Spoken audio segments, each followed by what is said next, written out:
സാധാരണക്കാർക്ക് ആശങ്കയുണ്ടാക്കുന്ന ഒരു വാർത്തയാണ് ഇപ്പോൾ പുറത്തുവന്നിരിക്കുന്നത്. LPG, പെട്രോൾ, ഡീസൽ തുടങ്ങിയവയുടെ വിലയിൽ വീണ്ടും വർധനയുണ്ടാകാനുള്ള സാധ്യതയാണ് ഉയരുന്നത്. പശ്ചിമേഷ്യയിൽ സംഘർഷം കടുക്കുകയാണ്.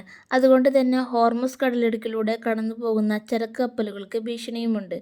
ഹോർമുസ് വഴിയുള്ള ചരക്ക് നീക്കം വീണ്ടും തടസ്സപ്പെട്ടാൽ ഇന്ത്യയിൽ പാചകവാതക വിതരണത്തിന് കേന്ദ്ര സർക്കാർ വീണ്ടും നിയന്ത്രണം ഏർപ്പെടുത്തിയേക്കും.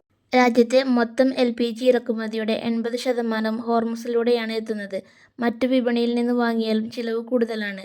നിലവിലെ അന്താരാഷ്ട്ര സാഹചര്യങ്ങൾ തുടരുകയാണെങ്കിൽ പെട്രോൾ, ഡീസൽ, പാചകവാതകം എന്നിവയുടെ വില വീണ്ടും ഉയരാൻ സാധ്യതയുണ്ടെന്നാണ് സാമ്പത്തിക വിദഗ്ധരുടെ മുന്നറിയിപ്പ്.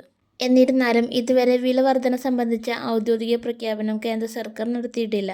അന്താരാഷ്ട്ര വിപണിയിലെ സാഹചര്യമനുസരിച്ചായിരിക്കും അന്തിമ തീരുമാനം. അതിനാൽ വരും ദിവസങ്ങളിൽ ഇന്ധനവിലയിലും ഗ്യാസ് സിലിണ്ടർ വിലയിലും മാറ്റമുണ്ടാകുമോ എന്നത് എല്ലാവരും ശ്രദ്ധയോടെ നിരീക്ഷിക്കേണ്ട വിഷയമാണ്. ഈ വാർത്തയെക്കുറിച്ചുള്ള നിങ്ങളുടെ അഭിപ്രായം എന്താണ്? കമന്റിലൂടെ അറിയിക്കൂ. കൂടുതൽ പുതിയ വാർത്തകൾക്കായി ചാനൽ സബ്സ്ക്രൈബ് ചെയ്യാനും വീഡിയോ ലൈക്ക് ആൻഡ് ഷെയർ ചെയ്യാനും മറക്കല്ലേ. Thank you for watching.